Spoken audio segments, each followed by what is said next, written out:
Hello दोस्तों, मैं advocate Bittu Sharma. जब हस्बैंड एंड वाइफ के बीच डिस्प्यूट हो जाता है तो वाइफ यह एलिगेशन लगाने के लिए बिल्कुल तैयार रहती है कि मेरे ससुराल वालों ने, मेरे पति ने मुझसे दहेज मांगा, मेरे साथ क्रूरल्टी की, मेरे साथ मारपीट की। नमस्कार दोस्तों, आज हम जिस टॉपिक पर वीडियो लेके आए हैं वह 498 से संबंधित है कि अब 498A खत्म होने वाला है, जैसे कि आपने थंबनेल में देखा।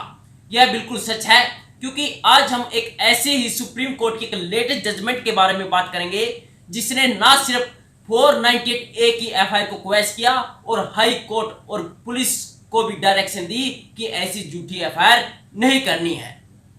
क्या हो गया दोस्तों कि आजकल पत्नी थोड़े से डिस्प्यूट होते ही 498A की एफआईआर दर्ज करवा देती है, और हम ऐसे मामले देखते भी है कि 100 में से 90 केस ऐसे फेक पाए जाते हैं 498A से संबंधित। लेकिन अब ऐसा नहीं होगा, क्योंकि ऑनरेबल सुप्रीम कोर्ट ने Anchin Gupta versus state of Haryana 2024 में 498A में एक गाइडलाइन जारी की है, जिसकी हम आज बात करेंगे। इस वीडियो को अंत तक देखिएगा दोस्तों, और इस चैनल को सब्सक्राइब एंड लाइक जरूर कीजिएगा ताकि आप हमारी आने वाली वीडियो से भी कनेक्ट रहे। जजमेंट क्या कहती है दोस्तों? 2008 में शादी होती है दोस्तों हस्बैंड एंड वाइफ के बीच। तो 2008 में शादी होती है तो अच्छे से चलती है, तो उनके बीच डिस्प्यूट स्टार्ट हो जाता है। धीरे धीरे धीरे धीरे डिस्प्यूट बढ़ता ही रहता है। डिस्प्यूट बढ़ने के बाद पत्नी अपने पति का घर छोड़ के चली जाती है दोस्तों। पत्नी घर छोड़ के चली जाती है तो पति क्या करता है, उसे बुलाने के लिए सेक्शन 9 का वाद दायर करता है, लेकिन पति उसके साथ रहने से साफ तौर पर मना कर देती है। तो पति क्या करता है, फिर सेक्शन 13 के तहत, हिंदू मैरिज एक्ट के तहत एक डाइवोर्स पिटीशन फाइल करता है। जैसे ही डाइवोर्स पिटीशन फाइल करता है और जो डिस्ट्रिक्ट कोर्ट है वह उसकी वाइफ को समनी करती है कोर्ट में पेश होने के लिए। जैसे ही उसकी वाइफ को, यानी अंचिन गुप्ता की वाइफ को सम्मन आता है, तो वह देखती है कि मेरा पति तो मुझसे पीछा छुड़वाना चाहता है, ये तो मैं होने नहीं दूंगी। तो क्या करती है दोस्तों, 498A के तहत उसके पति और उसके सास ससुर वालों को खिलाफ एफआईआर दर्ज करवा देती है और एलिगेशन लगा देती है।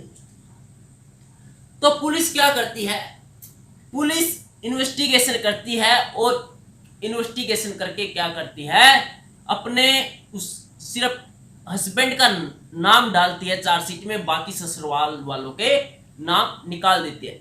लेकिन यह मोस्टली दोस्तों केसों में होता ही है कि जो पत्नी होती है वो किसी को भी नहीं छोड़ती, सास ससुर देवर जिठानी सबके नाम उसमें डाल देती है। उसका सिर्फ मकसद एक ही होता है कि इनको किसी भी तरह प्रताड़ित किया जाए, मेंटली तौर पे हो, आर्थिक तौर पे हो। लेकिन पुलिस उनके नाम निकाल देती है यदि ग्राउंड नहीं बनता हो, या उनको भी पता चल जाता है कि यह केस झूठा है या सच्चा है। तो ऐसे ही इस केस में हुआ दोस्तों कि पुलिस वालों ने सिर्फ अंचिन गुप्ता के नाम से चार्जशीट पेश करी। तो अंचिन गुप्ता क्या करता है, हाई कोर्ट का दरवाजा खटखटाता है और एफआईआर क्वेश्चन के लिए 482 की एप्लीकेशन लगाता है।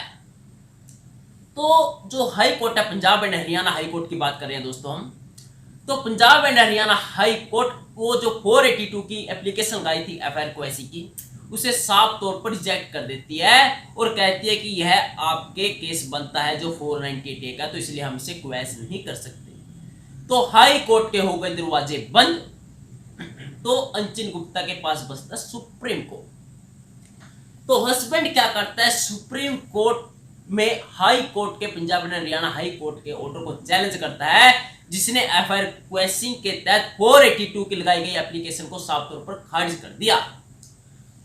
तो सुप्रीम कोर्ट में पति क्या ग्राउंड रखता है, पति बोलता है कि सर हमारी शादी 2008 में हुई और मेरी पत्नी ने 2021 में एलिगेशन लगाए दहेज लेने के, यानी लगभग 13 साल हो चुके हैं।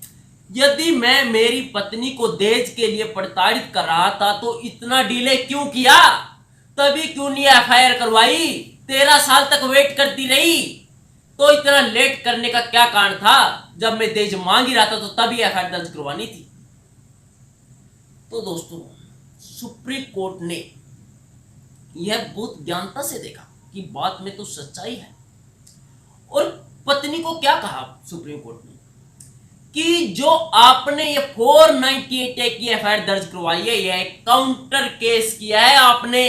क्योंकि जो दोस्तों उस पत्नी ने एफआईआर दर्ज करवाई थी वह तब करवाई थी जब पति ने सेक्शन 13 के तहत डाइवोर्स पिटीशन दायर करी थी और वो सम्मन उस पत्नी को पहुंचे थे। उसके बाद उसने यह 498 की एफआईआर दर्ज करवाई थी, यानी जिसे हम कहते हैं काउंटर केस, जब हस्बैंड ने सेक्शन 9 का वाद दायर किया तब भी। तो दोस्तों, यहां पे पत्नी का जो पॉइंट था लूज पड़ता है। और आपके लिए क्या महत्वपूर्ण बात है? आपके लिए यह महत्वपूर्ण बात है दोस्तों कि यदि आपके खिलाफ भी कोई एफआईआर देरी से करवाई गई है तो दोस्तों आप एफआईआर क्वेश्चनिंग के लिए जा सकते हो और आपको बिल्कुल 100% रिलीफ मिलेगा। यह जजमेंट को लेके जाओगे तो आप, जो मैं जजमेंट बोल रहा हूं, इसलिए बोल रहा हूं दोस्तों, यह वीडियो बहुत काम की है, अंत तक देखना। और ये बताऊंगा कि जजमेंट आपको कहां मिलेगी। यह जजमेंट आपके सारे झूठे के जो मिलगाए गए पत्नी ने सारे जीरो कर देगी, तहस नहस कर देगी। यह जजमेंट बहुत काम किया है। मेरे एक्सपीरियंस में ऐसी जजमेंट दोस्तों पहली बार आई है जिसने 498 को बिल्कुल दरात पे लाके रख दिया और इन जो झूठी पत्नियों के मुंह को सील दिया है, बिल्कुल ही जो ये झूठे मुकदमे लगाती थी। तो सुप्रीम कोर्ट ने उस पति को बोला कि ये तो काउंटर केस है। आपके लिए यह बहुत महत्वपूर्ण है दोस्तों।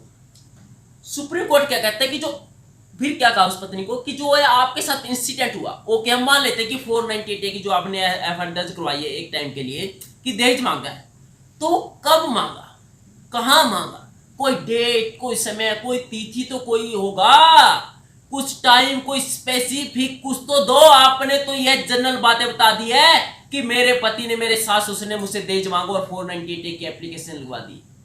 Should be specific reason, should not be general reason. दोस्तों, सुप्रीम कोर्ट ने कहा कि जो एलिगेशन आपने लगाए गए हैं वो जनरल एलिगेशन नहीं होने चाहिए, वो स्पेसिफिक एलिगेशन होने चाहिए। ऐसे ओरली कहने पे या लिखित में देने से भी कि मेरे पति ने, मेरे ससुराल वालों ने मुझसे दहेज मांगा, तो यह दहेज केस नहीं होगा दोस्तों।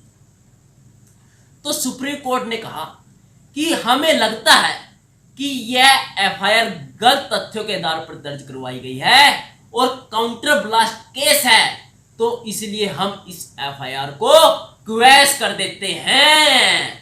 और उस पति को इतना बड़ा रिलीफ मिला, उस जो अंचित गुप्ता था दोस्तों, जो ऐसे हस्बैंड है जो फेक केस से जूझ रहे हैं, यह उनके लिए बहुत ही रामबाण होने वाली है, जजमेंट रामबाण दवा होने वाली है। तो सुप्रीम कोर्ट ने यही नहीं रोका, अपनी जो जजमेंट में और भी क्या कहा, Punjab and Haryana high court की डायरेक्शन दी कि जो आपको 482 के तहत एफआईआर क्वेश्चनिंग की जो पावर दी गई है उसका यूज कब करोगे, कभी उसका भी यूज कर लिया करो कि जब आपको लगता है कि इसमें साफ तौर पर पता चल रहा है कि एक काउंटर केस है, कि जब पति ने सेक्शन 9 या सेक्शन 13 के तहत वाद दायर किया तभी उसने एलिगेशन लगाए और कोई भी स्पेसिफिक रीजन नहीं है, कोई भी स्पेसिफिक एलिगेशन नहीं है, तो आपको तो एक एफआईआर तभी क्वेश कर देनी चाहिए थी। और साथ में पुलिस स्टेशन को भी डायरेक्शन दी दोस्तों।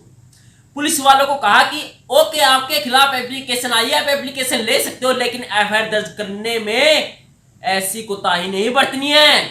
आपको देखना चाहिए, इन्वेस्टिगेशन करनी चाहिए कि यह एफआईआर बनती है नहीं बनती है। यह थी दोस्तों जो बहुत ही लीप वाली जजमेंट थी जो हस्बैंड के लिए थी, जो अभी हाल ही में 2024 में आई है। जो ये जजमेंट है दोस्तों, इसका लिंक मैं डिस्क्रिप्शन में डाल दूंगा, आप वहां से डाउनलोड भी कर सकते हैं और पढ़ भी सकते हैं। मेरे को नहीं लगता कि मेरे जीवन में जब से मैं प्रैक्टिस कर रहा हूं कि कोई ऐसी जजमेंट आई हो सुप्रीम कोर्ट ने जिसने सभी पिछली जजमेंट को पीछे छोड़ दिया और 498 डे को एक तरफ से खत्म कर दिया। यदि आपके इस जजमेंट से कोई नेगेटिव या पॉजिटिव पॉइंट हो तो आप कमेंट सेक्शन में जरूर साझा करिए, क्या यह जजमेंट अच्छी थी या गलत थी। थैंक यू दोस्तों, जय हिंद, जय भारत।